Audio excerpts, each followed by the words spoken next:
yang mendengarkan Qur'annya, gitu kan. Bacaan Qur'annya, dan banyak sekali kisah-kisah sahabat seperti itu. Nah, si Fir'aun ini karena alimnya, ibadahnya bagus, sampai dia satu malam pernah kamarnya dimasukin oleh tuannya, ditemukan ada cahaya yang terang, gitu kan. Maka mulailah bertanya si pimpinan ketuanya bertanya sama dia, "Hai, agamamu apa, Fir'aun? Apa yang kau lakukan sampai gelap? Zaman dulu orang pakai api saja dari minyak, tidak bisa terang. Ini cahaya yang sangat terang." Diterangkanlah sama dia agama Nasrani, sambil dia mengajak tuannya untuk menganut agama Nasrani. Tapi rupanya tuannya bilang, "Enggak, saya enggak mau." Lalu kata Fir'aun, "Begini saja, Anda kan menyembah pohon tuh, di sini kan di wilayah Najran ada pohon yang dikeramatkan, pohon tua. Bagaimana kalau Tuhanku Allah menghancurkan Tuhan Anda? Kalah tuh nanti pohon tuh yang disembah. Pohon ini sudah ratusan tahun, besar sekali. Mereka kultuskanlah." Kata tuannya, "Kalau Tuhanmu mengalahkan Tuhanku, saya akan beriman pada Tuhanmu." Kata Fir'aun, "Baiklah, kumpulkan masyarakat Najran."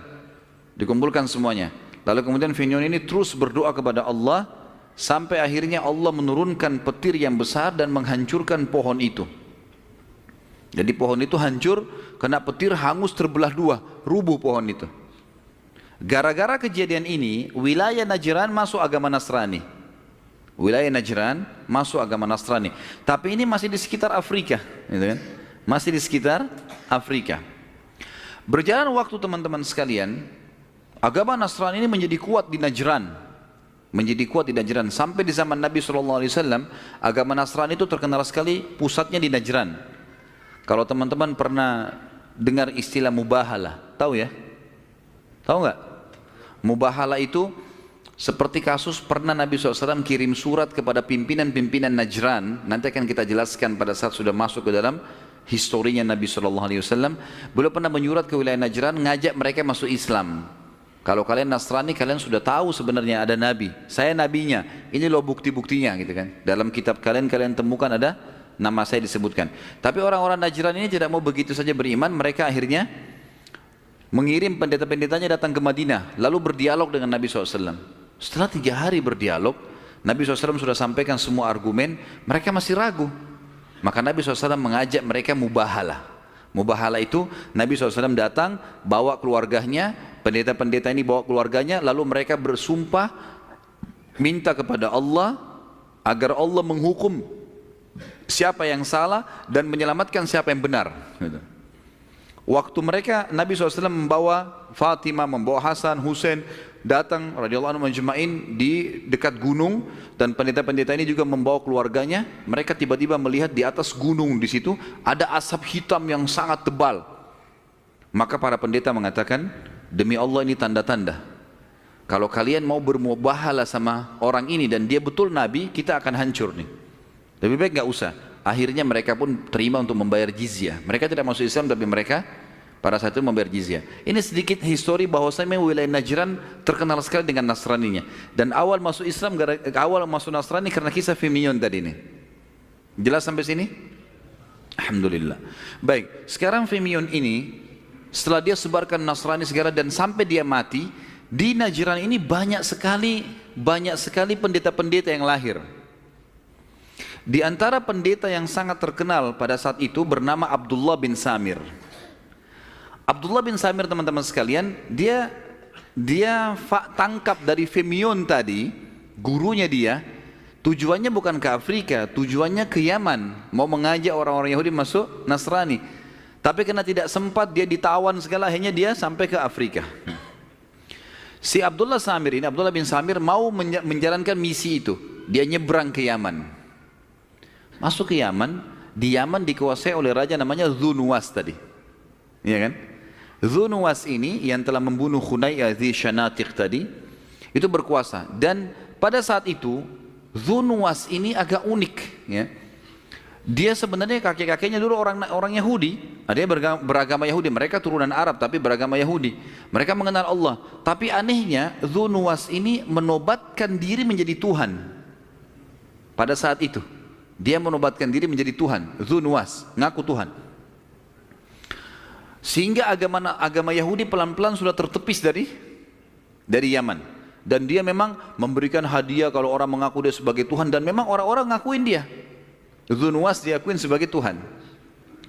Dan Dhu Nuwas ini mulai meninggalkan Taurat dan dia mulai kembali kepada seperti dulu orang-orang Rabi'ah bin Nasr yang awal, Tabban Asad dulu waktu sebelum masuk Yahudi menyembah berhala dan api kan, kembali ke situ dia. Kemudian dia mengembalikan semua tradisi kerajaan Yaman dulu, meninggalkan agama Yahudi, dia ngaku Tuhan, sembah berhala, sembah api, dan dia memilih satu orang penyihir yang sangat kuat untuk membantu dia. Jadi Dhu Nuwas akhirnya hidupnya seperti itu. Abdullah bin Samir masuk ke Yaman, mau mendakwakan, dia lihat ini bukan lagi Yahudi nih. Ini mayoritasnya sudah pindah, sudah sembah Tuhan, rajanya sebagai Tuhan, dan orang-orang Yahudi pun yang masih berpegang pada agama Yahudi oleh Dhu Nuwas disiksa. Maka Abdullah bin Samir pikir tidak usahlah. Dia tinggal di salah satu wilayah terpencil di Yaman, di atas gunung ada gua, dia tinggal di situ. Ada beberapa riwayat yang menjelaskan kalau Abdullah bin Samir ini sebenarnya masuk ke Yaman, tapi ini histori saya tidak temukan secara jelas di dalam buku-buku sejarah, cuma disebutkan dalam beberapa referensi saja ya. Kalau Abdullah bin Samir ini telah masuk ke Yaman sebelum Dhu Nuwas, ayahnya Dhu Nuwas jadi raja, dianya masuk ke sana, kemudian dia menjadi penasehat. Tapi setelah mati ayahnya Dhu Nuwas, Dhu Nuwas jadi raja, Dhu Nuwas mengaku Tuhan, lalu Abdullah bin Samir diusir oleh Dhu Nuwas, seperti itu. Tapi saya tidak ceritakan kisah itu supaya tidak bertumpah tindih. Intinya seperti tadi saya bilang, Abdullah bin Samir sembunyi di gunung karena dia tadinya mau mendakwai orang-orang Yahudi, ternyata sudah pindah agama, mereka menyembah Tuhannya, rajanya pada saat itu. Abdullah bin Samir, teman-teman sekalian, waktu dia lagi tinggal di gua itu, dia berusaha mencuri waktu kapan bisa keluar. Tapi sulit, intinya sulit. Si Raja Dhu Nuwas punya penyihir, yang penyihir ini sangat kuat dan membantu dia untuk menguasai Yaman pada saat itu. Sudah mulai tua, berjalan waktu sudah berumur. Lalu dia bilang kepada Dhu Nuwas, wahai Raja, umur saya sudah pendek ini, saya katanya mau mati. Sekarang coba datangkan kepada saya anak-anak muda pilihan dari Yaman, yang anak-anak muda Yaman ini bisa menggantikan saya sebagai penyihir, sehingga kalau saya mati setiap saat dia bisa menggantikan posisi saya, bisa mendampingi Anda. Dibuatlah sayembara di Yaman besar-besaran. Buat sayembara besar-besaran di Yaman, bagaimana supaya datang anak-anak muda yang cerdas yang siap belajar sihir. Seperti itulah. Berjalan waktu teman-teman, sayembara berjalan, ya. Sayembara mulai berjalan dan datanglah beberapa anak muda yang lolos. Ada seseorang bernama Waddah. Waddah ini anak muda yang cerdas, dia akhirnya lolos, satu-satunya yang lolos untuk belajar sihir. Antara rumah dia, si Waddah ini, dengan rumahnya penyihir, setiap hari dia datang belajar, dikasih emas oleh Dhu Nuwas, pokoknya dia cuma belajar. Dia melewatin guanya Abdullah bin Samir, dia melewatin guanya si pendeta Nasrani. Dia sempat lewat, dia masuk, dia dengar ada suara, dia masuk. Kemudian dia kenalan sama Abdullah bin Samir, lalu kemudian dia mulai belajar juga agama Nasrani, tentang Allah, tentang Nabi Isa dan seterusnya. Sambil dia belajar sihir, anak ini, sambil dia belajar sihir, bolak-balik. Satu waktu ilmu sihirnya sudah sampai pada puncaknya, juga memahami Injil juga sudah sampai pada puncaknya. Anak muda ini, si Waddah, kemudian keluar, pulang dari belajar sihir, dia menuju ke rumahnya. Di tengah jalan dia temukan ternyata ada hewan yang menahan masyarakat. Waktu itu kebetulan jalan-jalan di antara lereng gunung setapak, tempatnya penyihir di atas gunung, turun ke bawah ke kota harus lewat lereng gunung. Di situ ada hewan, tapi nggak disebutkan, cuma dalam hadis Bukhari disebutkan dabbah. Hewan ini menahan jalan. Lalu anak muda ini mulai berpikir, orang-orang mulai berbicara, ini ada anak muridnya si penyihir nih, tolong bantu kami nggak bisa, hewan ini dorong, nggak bisa pindahin, nggak bisa, karena jalan setapak kecil, entah dari mana hewan itu datang, dan hewan ini juga kayak ketakutan, kalau dia bergerak salah dia akan jatuh ke jurang hewan itu. Maka pada saat itu Waddah berkata, hari ini saya akan buktikan apakah ajarannya Abdullah bin Samir yang benar atau ajarannya si penyihir. Dia pun mengambil batu kecil, lalu dia mengatakan, ya Allah, buktikanlah kebenaran agamamu kalau ini benar. Lalu dia membaca Bismillahi Allahu Akbar, dilempar batu kecil itu. Ya, dalam sebagian athar disebutkan batu itu sangat kecil, tapi terlihat oleh orang-orang yang ada di sekitar dia. Lalu dia mengatakan Bismillahi Allahu Akbar, dilempar ke hewan itu mati. Kemudian jatuh ke dalam jurang. Jatuh ke dalam jurang. Orang-orang pun akhirnya berkata, hebat sihirnya. Maka Waddah mengatakan ini bukan sihir. Lalu mulailah si Waddah ini membongkar kedoknya si penyihir. Sungguh sihir itu bohong, kalian ditipu selama ini. Saya sudah belajar, semua itu cuma penampakan-penampakan. Karena si Waddah kalau belajar sama penyihir, emang penyihir selalu bilang, hai Waddah, kalau kau mau jadi pengganti saya dan kau akan kaya raya, semua kebutuhanmu akan terpenuhi. Kalau saya mati kau jadi penasihatnya raja. Syaratnya satu, takut-takutin manusia. Gitu saja. Jadi ilmu sihir semua isinya takut-takutin, gitu kan? Pakai tengkorak lah, tempat yang gelap lah, segala macam lah. Ya. Apa sajalah, merubah wujud dari kecil menjadi besar, tidak bergerak menjadi bergerak. Semuanya itu adalah alam sihir. Gitu. Maka Waddah ini sangat tahu ilmu sihir. Kalau ini semua dusta. Mulailah Waddah ini mendakwakan agama Nasrani di wilayah Yaman. Di wilayah Yaman. Maka mulailah terdakwakan teman-teman sekalian pada saat itu agama Nasrani. Dan mulailah si penyihir ini melapor kepada raja, ini Waddah nggak pernah datang nih. Sudah berhari-hari nggak pernah datang belajar sihir. Kemana dia? Raja suruh cari.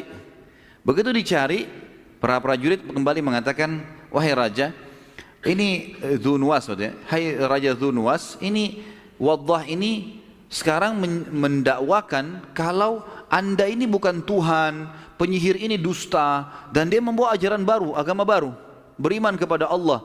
Lalu mulai prajurit ini menyampaikan apa yang disampaikan oleh si Waddah. Maka penyihir kaget, si Dzunwas kaget, tangkap dia, cari tahu. Begitu ditangkap, dibawalah ke istana. Lalu mulailah bertanya si raja. Pertama si penyihir dulu, dia marah mengatakan, hai Waddah, apa kau berani menantang saya? Kenapa kau begini? Kata Waddah, saya bukan menantang, tapi kamu menipu orang. Kamu sendiri yang mengajarkan kepada saya untuk menanamkan rasa takut, mendustai orang dan seterusnya. Dan itu tidak benar. Allah lah Tuhan kita. Mulailah Waddah mendakwai. Si penyihir ini sempat menunjukkan sihir-sihirnya. Dia berubah bentuklah segala macam. Tapi Waddah mengatakan apapun yang kau usahakan, kau tidak akan bisa pengaruhi saya. Saya sudah tahu semua ini dusta. Akhirnya penyihir itu terputus, sudah nggak bisa lagi buat apa-apa. Maka Dzunwas mengatakan kepada para prajuritnya, tangkap nih anak muda Waddah, buang, naik ke atas gunung, buang dari gunung. Dibawalah ke atas gunung. Di atas gunung sambil diikat, Waddah mengatakan, rahimahullah, dia mengatakan, tobatlah kepada Allah. Dzunwas itu bukan Tuhan, itu manusia biasa. Ini harus kalian tobat kepada Allah, dinasihatin, dan tidak mau. Prajurit itu tidak mau. Lalu Waddah mengeluarkan kalimat yang akhirnya menjadi doa. Dan ini riwayat Bukhari menjelaskan masalah ini. Dan ini juga doa yang mulia kalau seseorang dizalimi oleh orang lain, dia bisa mengucapkannya. Maka dia mengatakan, Allahumma kfinihim ma syi'ta. Ya Allah, ambil alihlah orang-orang ini. Seperti itulah. Saya sudah berusaha ya Allah, maka ambil alihlah mereka. Maka Allah SWT datangkan badai yang besar, menjatuhkan semua prajurit-prajurit Dzunwas dari gunung, tinggal Waddah sendiri. Waddah karena niatnya mau mendakwakan, maka dia kembali ke istana. Tersebar berita di seluruh wilayah Yaman pada saat itu, kalau Waddah mau dibunuh oleh Dzunwas, dan sudah dinaikkan di atas gunung, dirantai, dibelenggu, dan Waddah turun, belenggunya lepas dengan hikmah Allah, kemudian prajurit-prajurit Dzunwas mati. Waktu dia pulang, dia menuju ke istana, orang-orang pada ikutin. Hai Waddah, bagaimana kau bisa selamat? Mana prajurit-prajurit itu? Kata Waddah, Allah selamatkan saya. Sebagaimana saya dakwakan kalian, Allah menciptakan langit dan bumi, tidak mungkinlah bisa dikalahkan. Saya sekarang menuju ke istana, mau menantang lagi Dzunwas. Kembali lagi ke istana. Dzunwas dia tanya, hai Waddah, di mana prajurit-prajurit saya? Kata Waddah, Allah sudah menghancurkan mereka. Gitu kan? Lalu kemudian dia berkata lagi, kalau begitu saya akan bunuh kau dengan cara yang lain. Kata Waddah, percuma. Anda tinggal beriman kepada Allah, jangan mengaku sebagai Tuhan, kembali kepada agama ayah-ayah Anda saja, beriman pada Allah, dan akui ada Nabi setelah Musa namanya Isa alaihi wassalatu wassalam. Anda tetap dalam kondisi raja, saya bukan datang untuk mengambil kerajaan Anda kok. Enggak, saya nggak mau tahu. Tangkap orang ini, tangkap anak muda, ikat dia belenggu baik-baik, ikat di belenggu itu, di rantai itu, batu yang besar. bawa ke tengah lautan, cemplungin ke lautan deh, buang orang ini. Dibawalah ke sana. Orang-orang semua ikutin pada saat dia lagi dibawa, diikat di lautan, orang semua pada lihat. Masyarakat itu pada saat itu sudah mulai berbicara di wilayah Yaman. Kalau Allah selamatkan lagi anak muda ini dari tenggelam di lautan ini, maka saya akan beriman kepada risalah yang dibawa pada Nabi Isa, gitu kan? Maka pada saat itu teman-teman sekalian, pergilah ke tengah lautan. Waddah nasihatin orang-orang prajurit-prajurit ini. Bertakwalah kepada Allah. Kalian salah. Nuwas bukan Tuhan. Dan seterusnya. Tetap enggak mau. Pada saat itu dia membaca doa lagi. Allah makfinihim ma syi'ta. Ya Allah, ambil alihlah orang-orang ini. Maka Allah mendatangkan ombak yang besar. Kemudian dengan hikmah Allah jatuh hancur semua kapal itu. Dan tiba-tiba saja rantainya Waddah lepas. Semuanya tenggelam kecuali dia, dan dia berhasil berenang sampai ke pinggir lautan. Disambutlah oleh pada masyarakat. Akhirnya mereka bilang, bagaimana kau bisa selamat hai Waddah? Allah yang selamatkan saya. Sebagaimana saya bilang kepada kalian, dan saya akan menuju ke Nuwas sekarang untuk membuktikan pada dia kalau dia salah. Kembali lagi ke istana. Ini masyarakat ini sudah mulai banyak yang bergejolak untuk beriman kepada atau masuk agama Nasrani, gitu kan. Sampai di istana, kata Nuwas, mana prajurit saya? Kata Waddah, sudah Allah binasakan. Saya sudah bilang, percuma saja, nggak ada gunanya. Kamu harus beriman kepada Allah. Lalu kemudian pada saat dia bingung, dia tetap ngotot mau membunuh Waddah, maka Waddah mengatakan ada satu cara kalau gitu. Kalau kamu tetap saja mau membunuh saya, ada satu cara. Kamu ngambil busur panah saya ini, kemudian kamu kumpulkan seluruh masyarakat Yaman, lalu panahlah saya dengan anak panah ini, baca bilang Bismillahirrabbilgulam. Dengan nama Allah, Tuhannya anak muda ini, lalu lepaskan, kau akan bisa membunuhku. Kata Nuwas, apa benar? Dia bilang ya. Karena kamu tidak yakin sama Allah. Saya akan buktikan, prajuritmu sudah sampai 2 kali mau membunuh saya dengan cara yang sudah jelas orang bisa mati, nggak bisa kan? Sekarang Allah yang bisa membunuh saya, bukan kamu. Mau bukti silakan lakukan. Maka Nuwas dengan semangat mengiklankan di Yaman, sampai akhirnya satu Yaman semuanya berkumpul pada saat itu. Terkumpul masyarakat Yaman pada saat itu, yang datang nonton saja sekitar 20.000 orang. Dikatakan dalam buku-buku sejarah, nanti kita akan bacakan ayat Al-Quran bercerita masalah itu, tapi di Al-Quran tidak disebutkan jumlahnya. Ya. Kemudian teman-teman sekalian, selain prajurit juga banyak, ribuan orang. Didatangkanlah anak muda ini, lalu ditaruh di tempat yang tinggi, diikat, dan sudah tersebar berita diiklankan, Raja Nuwas akan membunuh anak muda ini, dan caranya dia akan membaca Bismillahirrabbilgulam dan akan membunuh, supaya setelah ini tidak boleh lagi ada orang yang mengatakan Nuwas bukan Tuhan. Lalu ditariklah anak panah tersebut. Ada 2 riwayat. Riwayat pertama, dilepaskan anak panah itu sambil mengatakan Bismillahirrabbilgulam, lalu matilah anak muda itu. Ada riwayat yang lain, orang ini menarik anak panahnya, kemudian dia kecilin suaranya, Bismillahirrabbilgulam. Orang-orang nggak dengar gitu. Maka anak panahnya nggak kena. Dia sempat marah, dia mengatakan, kau bohong hai anak Waddah. Waddah bilang, tidak, kau yang tidak memenuhi syarat. Keraskan suara biar orang dengar. Maka dia mengatakan Bismillahirrabbilgulam, ditarik lalu dilepaskan, kenalah anak muda ini, akhirnya dia mati, gitu kan. Akhirnya dia mati, ya. Pada saat dia mati, subhanallah, 20.000 masyarakat Yaman pindah ke agama Nasrani. Pada saat itu, historinya begini ya. Dia akhirnya mereka pindah ke agama Nasrani. Nuwas zalim, dia bukannya malah beriman juga sama Allah, enggak. Maka dia mengatakan, siapkan parit yang penuh dengan api, bunuh semua ini, kecuali mereka mau mengakui saya sebagai Tuhan lagi. Maka dikumpulkanlah orang-orang yang 20.000 yang sudah pindah ke agama Nasrani ini, lalu dilemparkan satu persatu ke dalam api itu. Dan ini yang mungkin teman-teman sudah pernah dengar kisah tentang anak muda dengan penyihir, ya. Itu tadi. Nah, ini namanya dia Waddah, gitu kan. Kemudian setelah itu ada kisah Ashabul Ukhdud. Orang-orang yang dibunuh di parit, di parit-parit yang dibuat lubang yang besar, dibawa dibakar api. Semua yang dari 20.000 itu tidak mau beriman, tidak mau kembali kepada keyakinan Nuwas sebagai raja, maka akan dibunuh, dilempar ke api itu. Dan hadis Bukhari Muslim menjelaskan ada 3 bayi yang bicara di buayan, kan itu? Salah satu Isa alaihissalam, kemudian bayinya Juraij, gitu kan?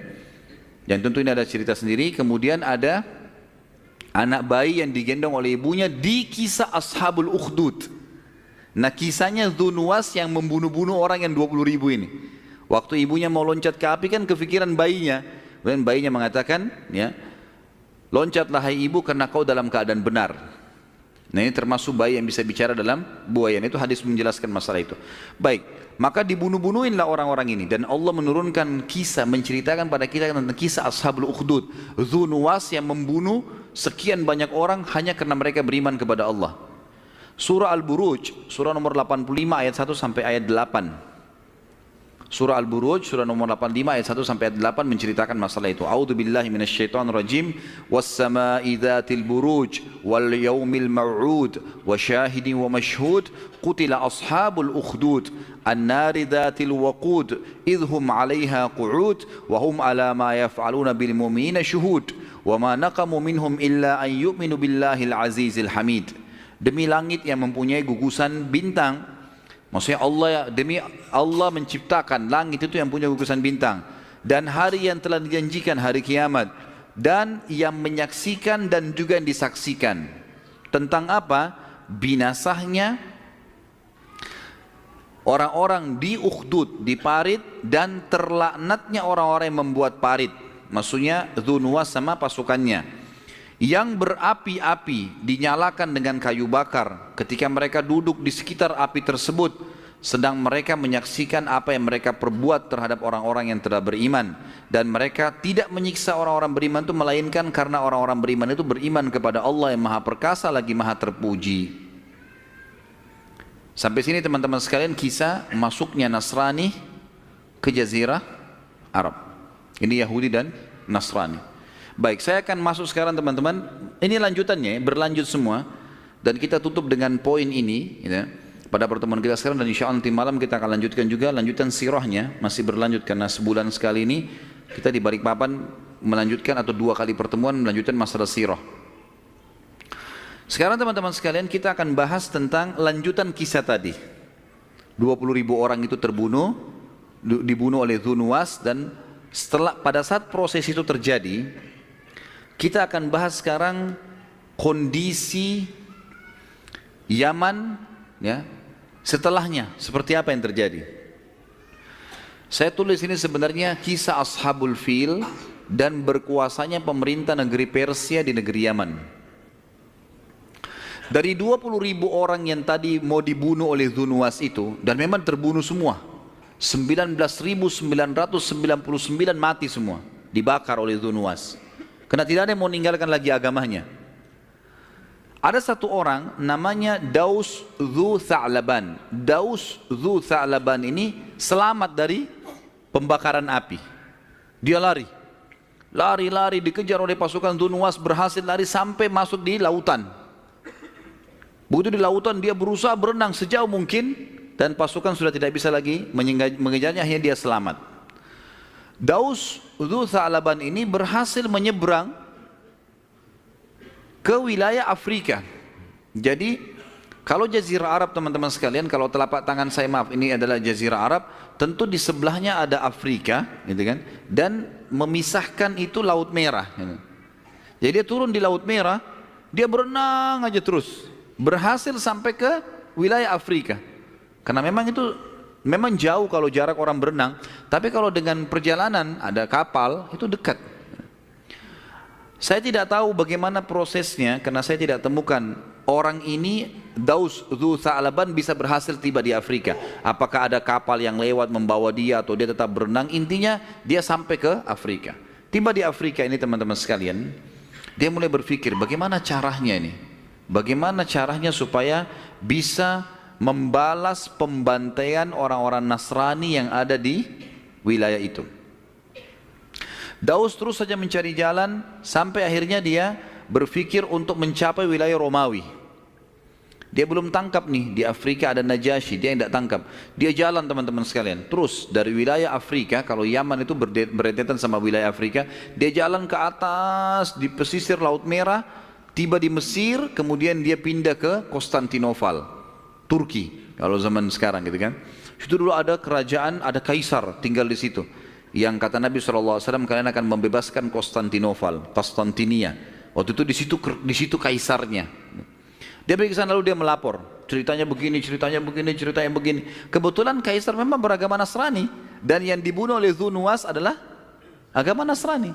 Maka Kaisar sempat marah pada saat itu. Dicari informasi benar, ternyata betul ada pembantian, tersebar berita itu. Maka Kaisar tahu dia terlalu jauh kalau dia mau ke Yaman. Dia mengirim surat dan mengirim Daus ini, Dhu Tha'laban, bertemu dengan Najasyi di Afrika. Kembali lagi kamu ke Afrika, saya bawa pasukan mendampingi kamu, bawa surat saya ini ke Najasyi. Dibawalah. Najasyi waktu tahu berita itu marah dia. Bagaimana bisa ini? Si Dhu Nuwas yang sudah meninggalkan agama Yahudi, plus lagi dia mengaku Tuhan, lalu membunuh orang-orang Nasrani sampai 19.000 sekian orang. Maka dia pun membentuk pasukan. Pasukannya teman-teman sekalian, itu disuruh masuk menyerang Yaman dan dipimpin oleh 2 orang. Salah satu dari 2 nama ini antum sangat kenal namanya. Iryad dan Abraha. Jadi Iryad ini kepala panglima perang. Abraha yang nanti bentuk pasukan gajah nyerang Mekah, itu adalah wakilnya Iryad. Diutus oleh siapa? Najasyi.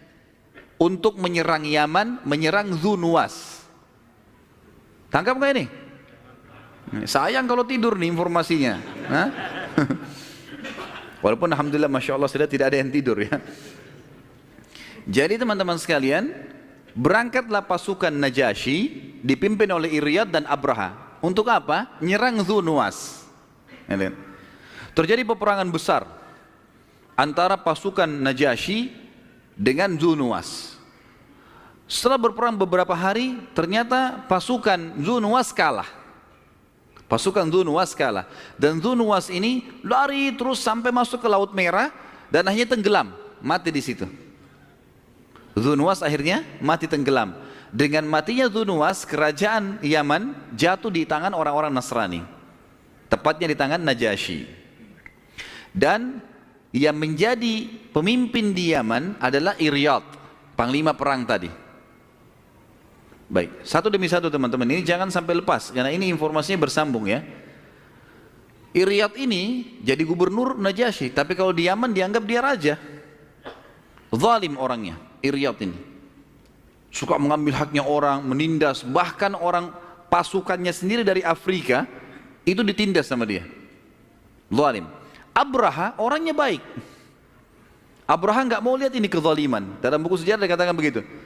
Maka dia nasihatin Iryad, Iryad nggak mau. Apa yang terjadi? Dia ngajak pasukannya dari Afrika yang tidak setuju dengan keputusan Iryad untuk memberontak.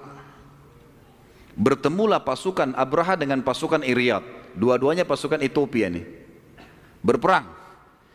Waktu sebelum berperang, Abraha kirim surat kepada Iryad. Wahai Iryad, daripada pasukan Afrika habis semua nanti, mati pasukan Najasyi ini, kita perang habis-habisan, Yaman kembali lagi nanti. Lebih baik kita berdua yang duel. Siapa yang menang? Dia pemimpin. Iryad ini dalam buku-buku sejarah dikatakan teman-teman sekalian, orangnya sangat kekar, kuat, gitu kan. Kemudian dia tahu Abraha, kapasitasnya Abraha, keterampilan perangnya di bawah dia. Ya seperti orang kalau ahli bela diri, mungkin ini sudah sabuk hitam, ini masih sabuk merah tuh. Baiklah, saya terima tantangannya, kata Iryad. Duel nih 2 orang. Duel sampai akhirnya Abraha sempat dipotong hidungnya oleh Iryad. Orang yang hidungnya terpotong dalam bahasa Arab namanya Ashram. Ashram. Makanya Abraha itu punya julukan Abrahal Ashram. Waktu dia nyerang Ka'bah, diberi julukan Abraha Ashram. Karena hidungnya tidak ada terpotong. Yang potong si Iryad. Karena terpotong hidungnya dari duel tadi, darah pada ngucur, jatuh dia kan. Iryad pikir sudah menang. Iryad ini ngangkat-ngangkat semangat, balik ke arah pasukannya. Ternyata melihat kejadian tersebut, Abraha dalam kondisi memang dia juga mengucur darah, dia sakit, tapi dia ada kesempatan. Dia berdiri, Iryad ditusuk dari belakang. Matilah si Iryad. Waktu mati Iryad, otomatis kekuasaan Yaman dikuasai oleh siapa? Abraha. Mulailah Abraha menjadi raja Yaman. Atau kalau di Najasyi gubernur. Sampai berita kepada Najasyi. Najasyi marah. Kok bisa 2 pimpinannya perang nih? Maka dia bersumpah waktu itu atas nama Allah, karena dia Nasrani. Atas nama Allah dia bersumpah, dia akan injakkan Yaman dan dia akan menggundul kepalanya Abraha sebagai bentuk penghinaan. Maka yang terjadi teman-teman sekalian, Abraha waktu dengar berita tersebut dia ketakutan. Jauh Najasyi kuat dan dia bukan niatnya untuk itu, niatnya baik awalnya. Maka dia gundur rambutnya, kemudian diambil tanah dari Yaman, ditaruh dalam kotak, di dalamnya ada surat, kirim ke Ethiopia secepat mungkin. Tiba Najasyi, isinya adalah, wahai Raja Najasyi, ceritanya seperti ini, diceritain sama dia. Iryad zalim, segala macam gini, saya akhirnya gara-gara daripada pasukan perang, pasukan anda perang jadi habis semua, lebih baik saya duel. Dan tidak ada jalan lain, saya harus membunuhnya. Dan saya tidak pernah mau memberontak, saya tetap patuh dengan anda. Yaman wilayah anda. Dan untuk melepaskan anda dari sumpah anda, kan dia sumpah sama Allah mau ke Yaman, injakin kakinya ke Yaman dan menggundul kepala Abraha. Nah ini tanah Yaman sudah saya kirim. Tinggal anda injak, selesai sumpahnya. Dan kepala saya sudah saya gundul, sudah selesai. Nah rupanya Najasyi terima itu, diterima sama Najasyi. Baiklah, sudah Yaman dari wilayah saya, ceritanya sudah jelas, ya sudahlah, nggak apa-apa. Tapi rupanya teman-teman sekalian, si Abraha ini ketakutan. Ini jangan sampai, karena tidak ada telepon kayak kita sekarang bisa mastiin dengar suaranya.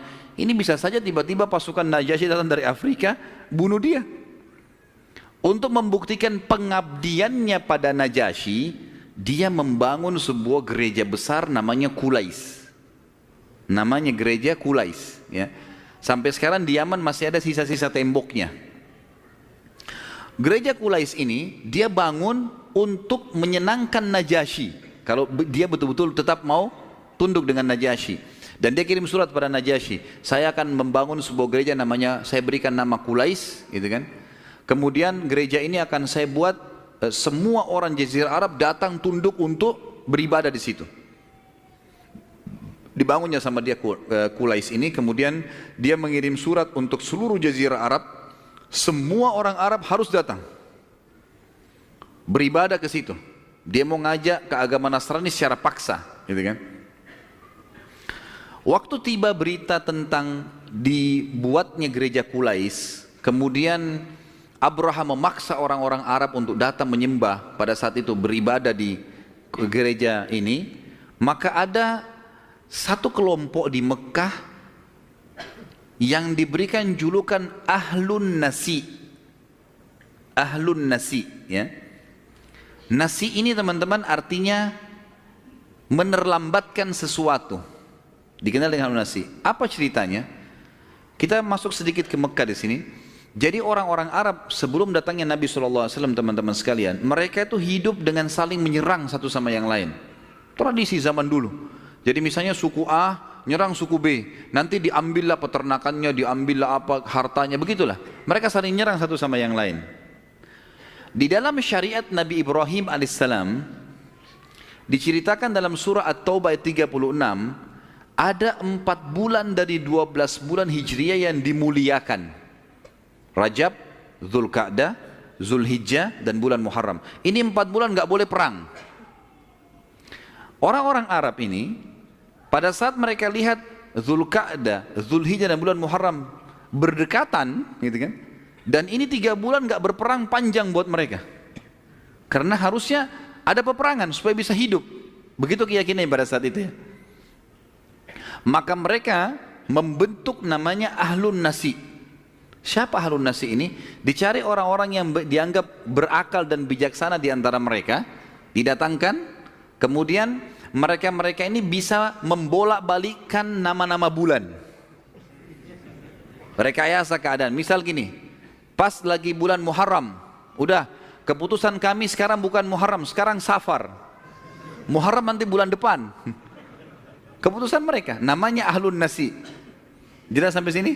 Baik. Ini supaya lebih jelas, teman-teman, saya bacakan ayat Al-Quran, surah At-Taubah 36 yang berbunyi, A'udzubillahi minasyaitonirrajim. Inna iddatasy syuhuri indallahi 12 syahran fi kitabillahi yawma khalaqas samawati wal arda minha arba'atun hurum dzalika dinul qayyim fala tadhlimu fihinna anfusakum wa qatilul musyrikina kafatan kama yuqatilunakum kafa wa'lamu annallaha ma'al muttaqin. Sesungguhnya di bilangan bulan di sisi Allah dari semenjak diciptakan langit dan bumi itu ada 12 bulan, bulan-bulan Hijriyah, Muharram, Safar, Rabiul Awwal, Rabiul Tsani, Jumadil Ula, Jumadil Tsani, Rajab, Sya'ban, Syawal, Dzulqa'dah, Zulhijjah dan bulan Muharram. Dan Zulhijjah, 12 bulan ini.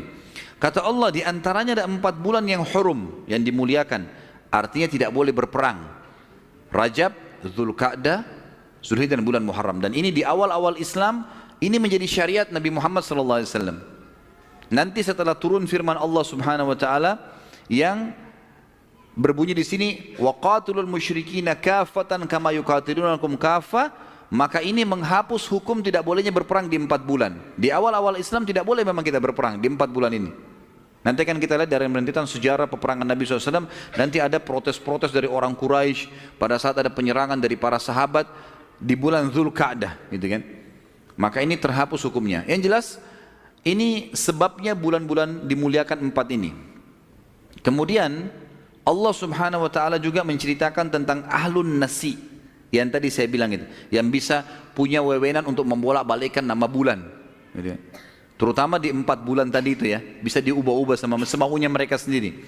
Itu Allah menyebutkan dalam surah At-Taubah, surah nomor 9 ayat 37. Dari tadi 36, ini 37-nya.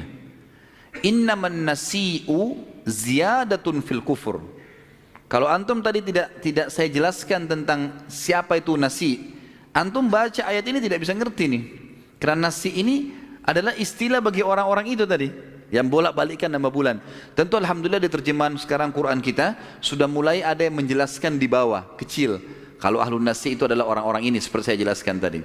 Kata Allah, innaman nasi'u ziyadatun fil kufur yudallu bihi alladhina kafaru yuhallunahu aman wa yuharrimunahu aman liwati'u iddata ma harramallahu fayuhillu ma harramallah.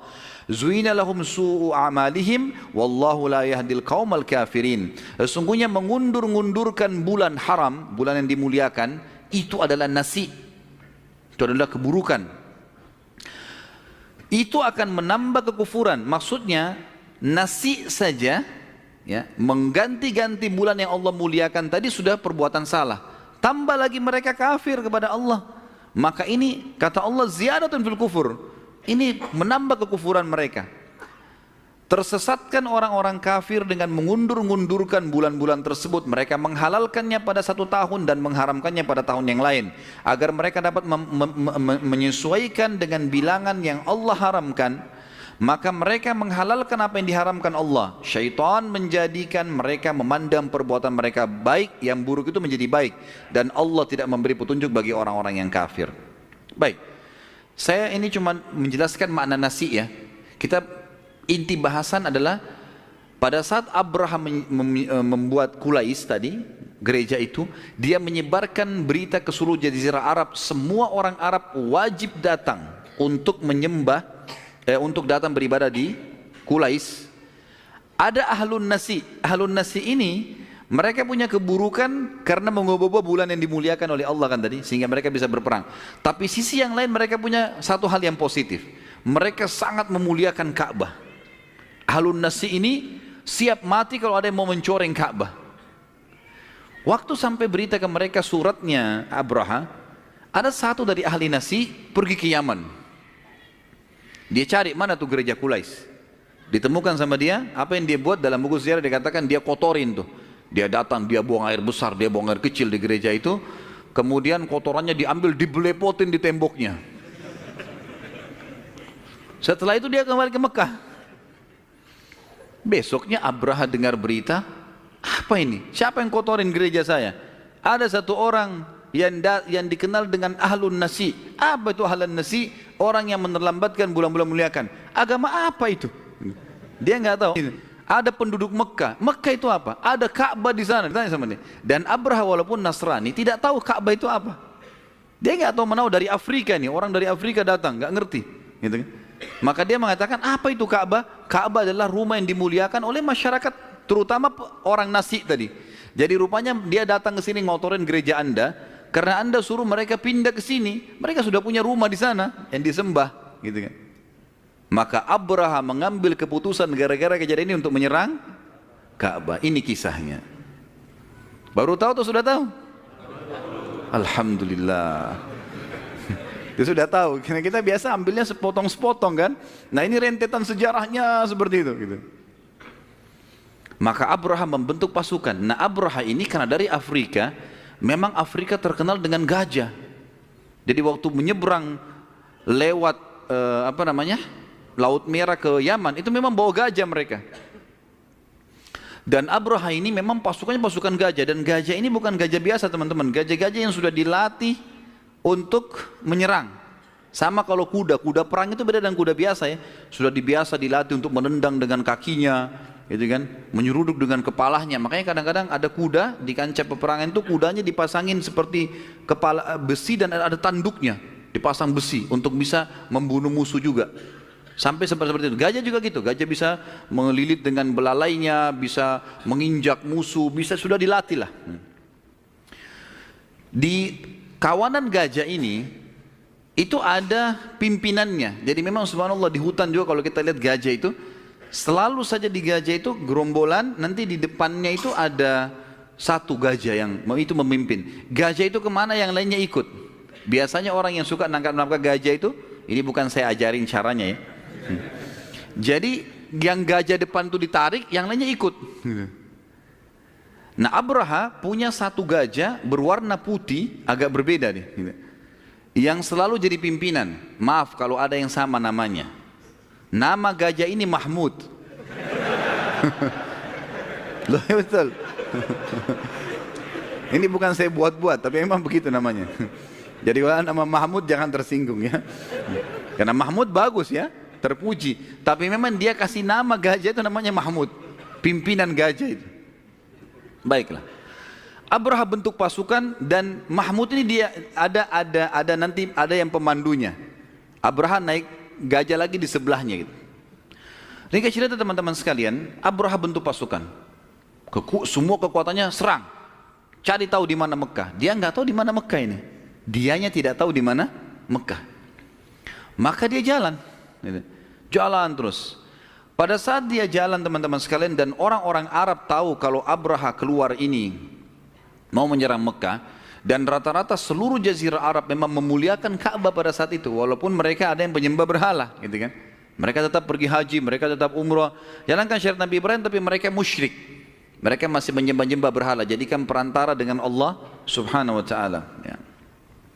Pada saat itu ada beberapa suku-suku Arab yang coba menghadang pasukan Abraha. Di antaranya ada satu pimpinan suku Arab yang pertama keluar, namanya Dzunafar. Dzunafar ini keluar dengan pasukannya, kemudian coba menghalang tapi tidak besar, dikalahkan oleh Abraha. Dan akhirnya Dzunafar ditawan, diikat, dibelenggu, dibawa. Kemudian keluar lagi dari suku Huthum, ya. Suku ini kemudian sampai akhirnya karena kedua kepala suku ini sudah tertawan, dan bagi orang-orang Arab, jazirah Arab, dua orang ini, Dzunafar sama Nufail adalah orang yang kuat di mata orang-orang Arab. Kalau ini aja kalah apalagi kita. Sampai pasukan Abraha tiba di wilayah Taif. Taif ini kota yang kurang lebih 60 km dari kota Mekah. Sudah dekat dari Mekah lah. Orang-orang Taif ketakutan. Dan jangan sampai Abraha menyerang mereka. Maka pimpinan kota Taif mengatakan, wahai Raja Abraha, kami nggak mau punya masalah dengan anda.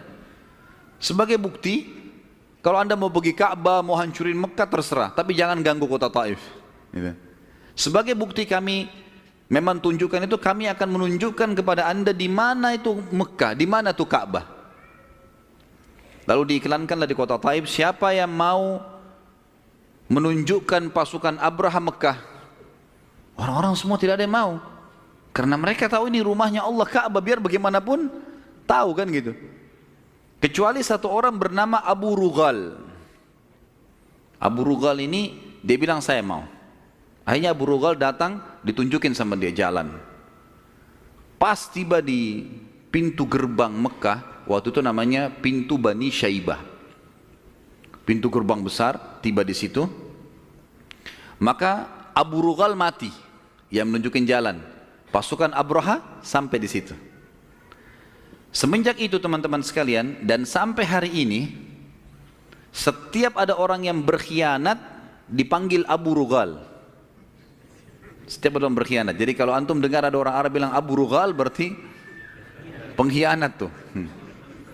Dan kuburannya yang ada pada saat itu di dekat pasukannya Abraha, dirajam kuburan, dijadikan marjam, tempat melempar batu. Kuburannya si Abu Rughal karena dianggap dia berkhianat. Semua orang Arab nolak kecuali dia sendiri gitu. Baik, pada saat itu Abraha pun memasang kemah-kemahnya, pasukannya semua diistirahatkan di dekat pintu gerbang Mekah.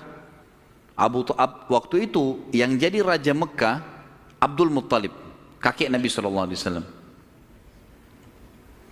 Pada saat itu teman-teman sekalian, Abraha rupanya menyuruh pasukannya untuk menakut-nakuti masyarakat Mekah dulu sebelum menyerang. Diambillah gembalan-gembalan penduduk Mekah yang ada di sekitar pintu gerbang, termasuk ada 200 ekor unta punyanya Abdul Muttalib. Kemudian pada saat itu Abdul Muttalib bermusyawarah dengan beberapa tokoh Mekah. Mereka semua mengatakan tidak mungkin kita melawan nih. Pasukan gajah sudah datang, kelihatan kekuatannya, suaranya, segala macam, nggak mungkin. Lalu dimintalah Abdul Muttalib untuk datang supaya melobi. Bagaimana nih caranya? Abraha, dia belum lama berkuasa di Yaman. Dia masih belum menguasai bahasa Arab, dia menguasai bahasa Afrika. Baru masuk kan? Cuma karena kejadian sama Iryad, kemudian tadi dia membangun Kulais, belum lama beliau belum bisa. Maka dia butuh penterjemah. Dipanggillah satu penterjemah. Abdul Muttalib pada saat itu minta untuk bertemu. Jadi tentu saja Abdul Muttalib ini teman-teman sekalian, waktu itu mau ketemu Abraha, Abraha tidak terima siapapun yang datang, walaupun itu Raja Mekah sendiri. Maka Abdul Muttalib sempat menemui Dhu Nafar, ya tadi kepala suku Arab yang sempat menyerang tapi ditawan oleh Abraha. Ditanya bagaimana Dhu Nafar, bagaimana caranya ketemu sama raja ini, saya mau bicara. Dhu Nafar tahu Abdul Muttalib Raja Mekah. Dia bilang kayaknya agak sulit, tapi waktu saya lagi dalam perjalanan dari perjalanan tadi di suku saya waktu saya menyerang sampai tiba di Mekah ini, pemegang tali kendala Mahmud, ya, kepala gajah tadi namanya Unais. Unais ini sempat terjalin persahabatan dengan saya di tengah jalan. Dan Unais ini punya kedudukan di Abraha. Coba kata Dhu Nafar, saya melobi ke Unais, mungkin Unais mau bertemu. Baiklah. Unais pun akhirnya diajak bicara oleh Dhu Nafar, akhirnya Unais setuju, Unais membahasakan ke Abraha, Abraha setuju. Ketemulah akhirnya Abdul Muttalib dengan Abraha dalam kemah. Abdul Muttalib ini terkenal sangat tampan, berwibawa gitu kan. Raja datang.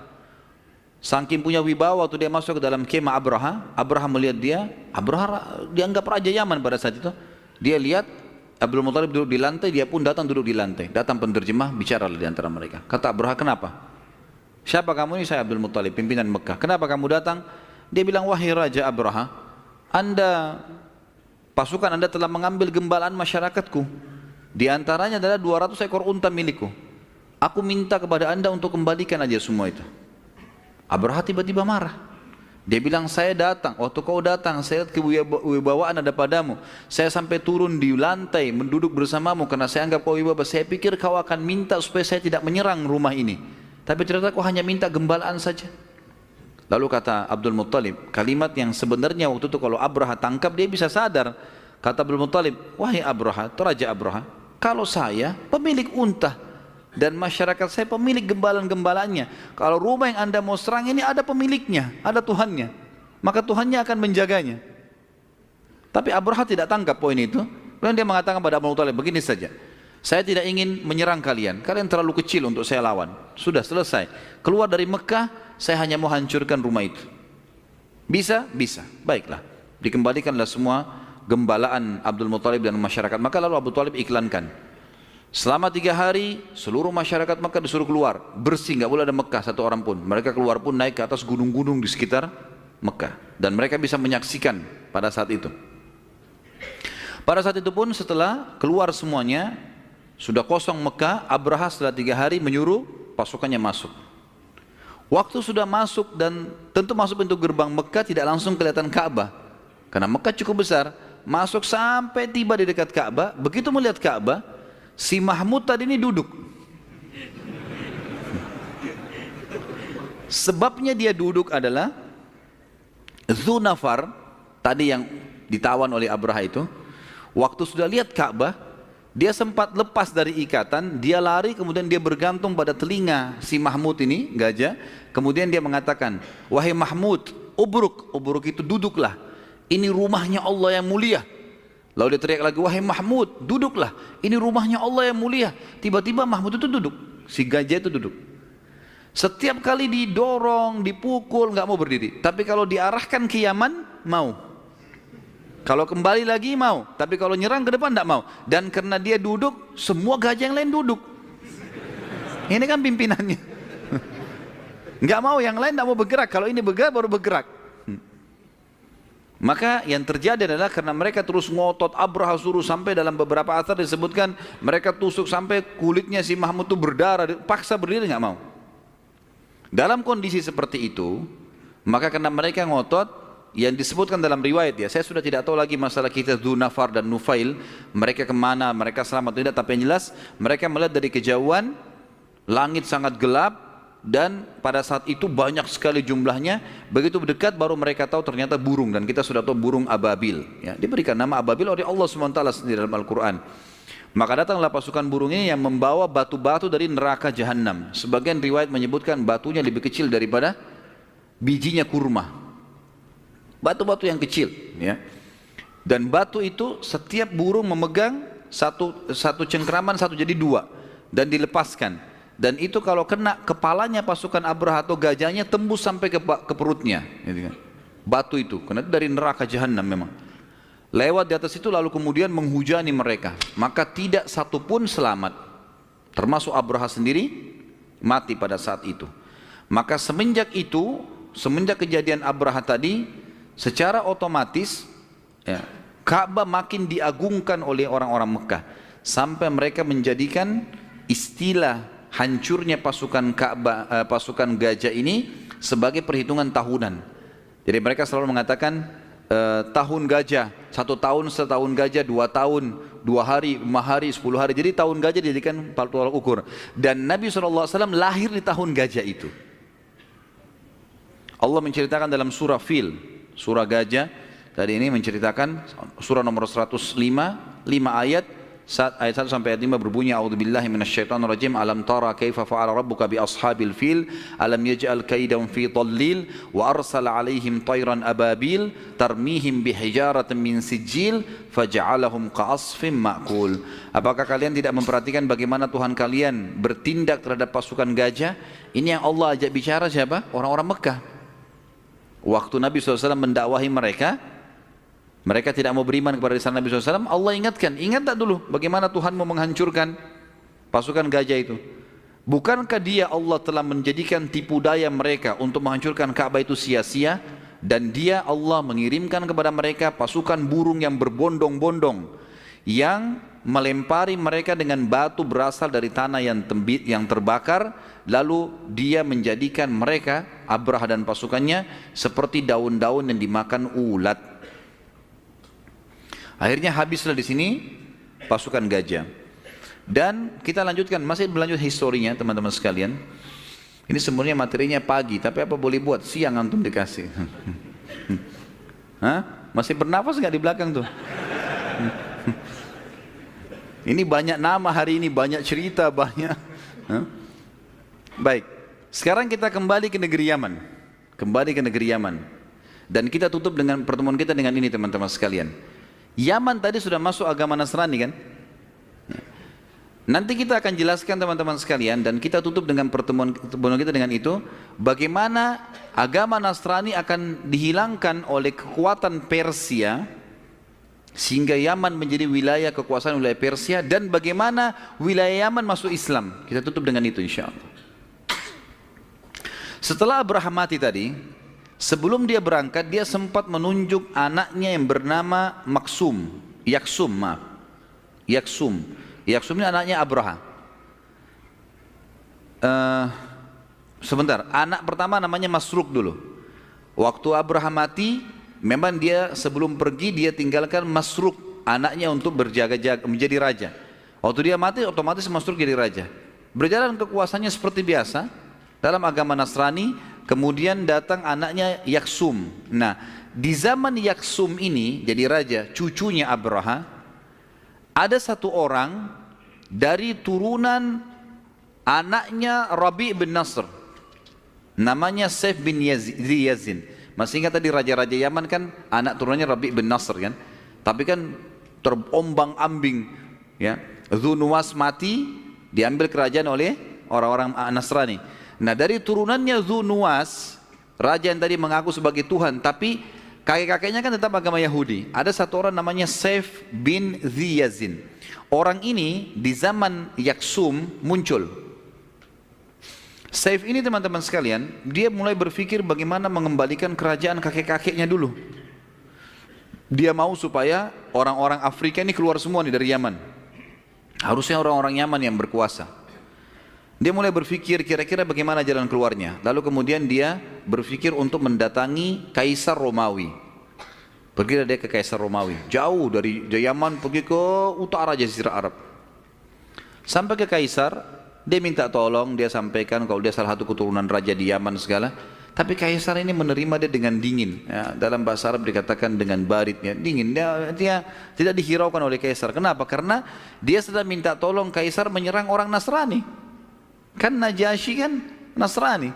Penguasa sekarang Yaman orang Nasrani, satu agama, masa dia mau serang? Ditolak sama dia nggak mau. Lalu kemudian dia beralih ke salah satu pimpinan Arab yang memang pimpinan Arab ini sama-sama dia dari turunan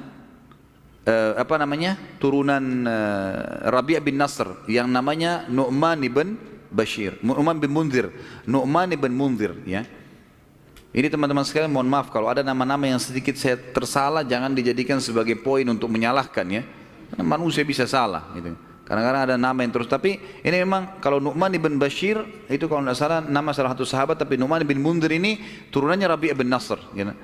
Nu'man bin Munzir ini, masih ingat tadi Rabi' bin Nasr yang awal cerita kita sempat mimpi, kemudian dia hijrahkan ke Irak. Nah ini Nu'man bin Bashir salah satu turunannya di sana. Maka si Saif ini datang ke sana. Kita sama-sama turunannya Rabi'ah nih. Yaman sekarang dikuasai orang-orang Afrika. Bagaimana caranya supaya kita bisa menang nih? Tolonglah bantu. Kata Nu'man, saya nggak bisa. Kekuatan kita berapa? Mau lawan pasukan dari Afrika nggak mungkin. Tapi ada cara.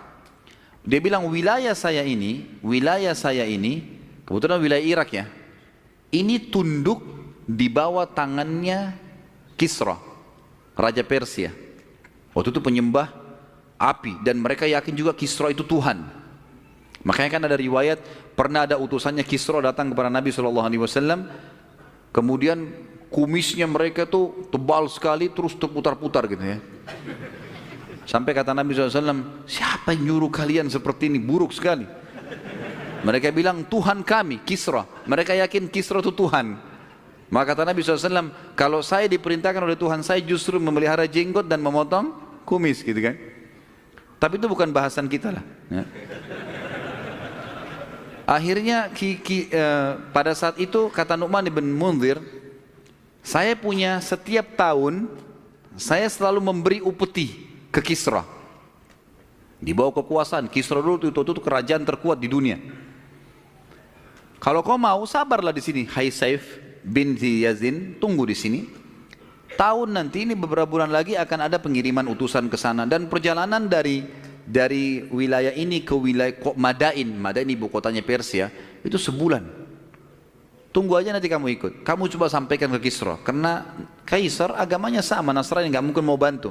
Baiklah, dia tunggu beberapa bulan tinggal di situ sampai akhirnya datang saatnya kemudian dia pergi ke Kisra. Kisra tiap hari kerjanya dia duduk di singgasananya kalau habis mandi dan dia duduk teman-teman sekalian singgasananya itu besar sekali, orangnya tinggi besar. Orang Kisra ini sangat tinggi besar postur tubuhnya dan singgasananya lebih besar lagi dan dia menggunakan mahkotanya itu lebih besar dari dia sekian kali. Bagaimana caranya masuk ke kepalanya? Diturunkan pakai rantai. Oh iya. Jadi bukan di kepala dimelengket, tapi dia itu hanya dilebarkan, lebar dan diturunkan pakai rantai. Jadi kesannya dia pakai mahkota yang besar, singgasana yang besar, penuh dengan permata-permata. Seperti itulah ya, kurang lebih. Maka Antara dia dengan orang-orang yang datang ke istananya itu ada tirai. Tirai jatuh dari atas. Sementara Kisra diturunkan pakai rantai mahkotanya, sementara dia atur posisi duduknya di singgasana, tirai ditutup. Nanti kalau sudah sudah selesai, dia sudah siap, diangkat tirai. Waktu diangkat, di sekitar singgasananya itu ada banyak kaca-kaca. Jadi kayak masjid ini misalnya ada lingkaran kaca banyak. Tapi mungkin bukan begini ya, dia lebih besar-besar kacanya sehingga cahaya matahari itu masuk dari semua kaca itu, lingkaran di atas singgasananya terpantul ke permata-permata yang ada di mahkota dan singgasananya sehingga memantulkan cahaya. Seperti itulah gambarnya dalam buku-buku sejarah. Pada saat itu semuanya orang sujud pada dia. Karena diakui Kisra sebagai Tuhan. Saif ini masuk bersama orang-orang semua. Begitu diangkat tadi tirai, semua orang sujud. Kecuali Saif bin Yazin. Enggak sujud dia. Ada alasan kenapa dia lakukan. Dia tidak mau sujud, dia cuma tundukkan kepalanya saja.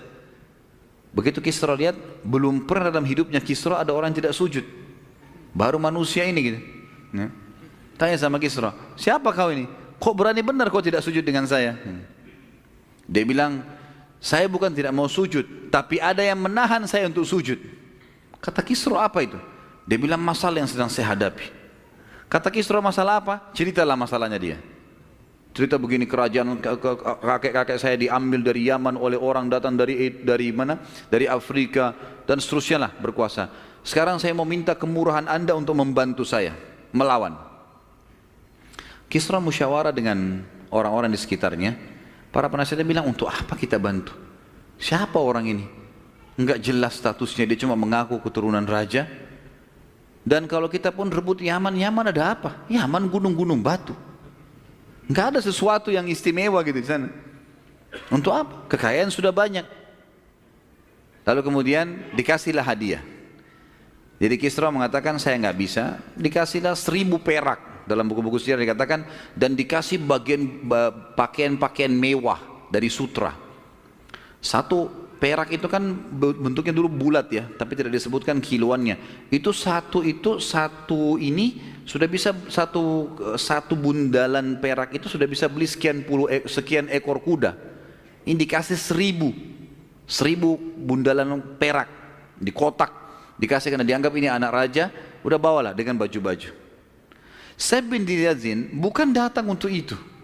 Dia butuh pasukan untuk menyerang orang-orang Najasyi, orang-orang Afrika yang datang. Maka dia buat sebuah perilaku teman-teman sekalian yang akhirnya membuat Kisra berpikir.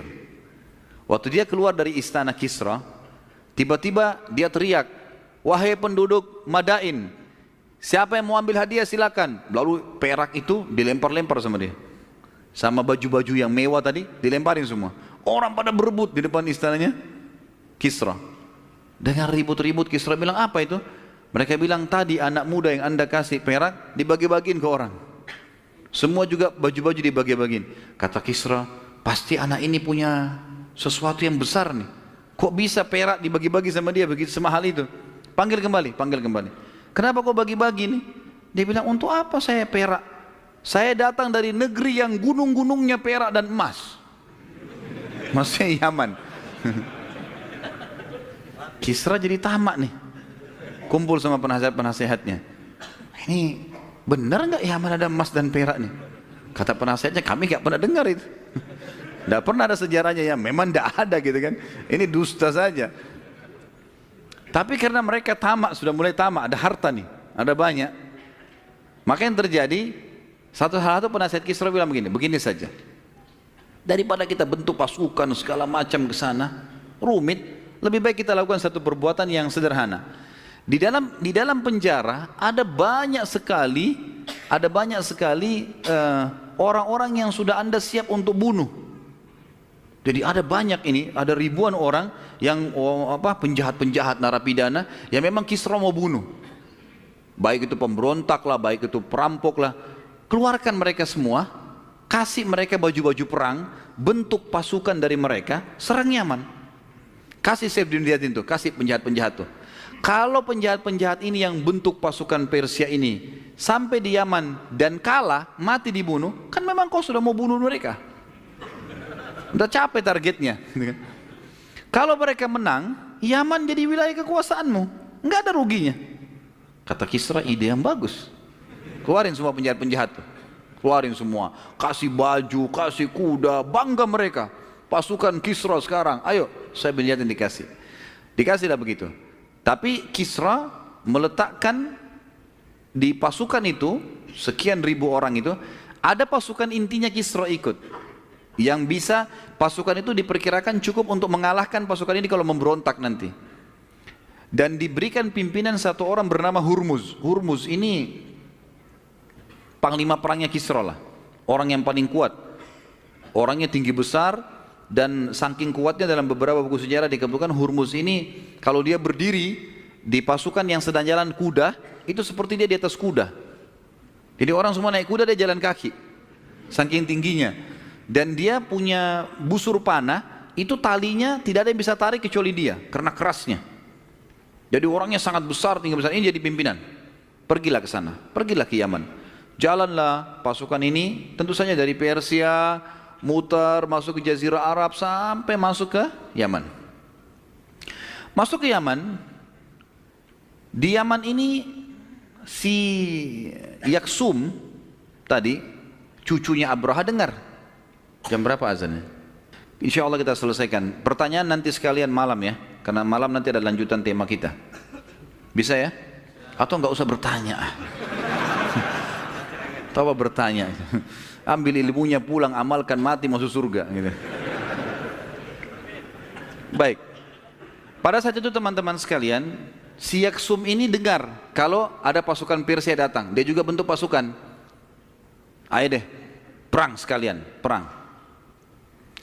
Yaksum ini juga orangnya tinggi besar. Kebetulan karena dia merasa dia raja di Yaman, dia naik ke atas kudanya, kemudian dia menggunakan mahkota. Di tengah-tengah mahkota itu ada seperti kotak yang menutup antara dua matanya, itu permata warna merah. Kalau dalam buku sejarah dikatakan yakut ahmar, batu yakut yang berwarna merah. Itu ciri khasnya dia. Begitu pasukan bertemu, Hurmuz berkata kepada Saif bin Ziyadin, mana rajanya Yaman nih? Kata Saif, saya tahu.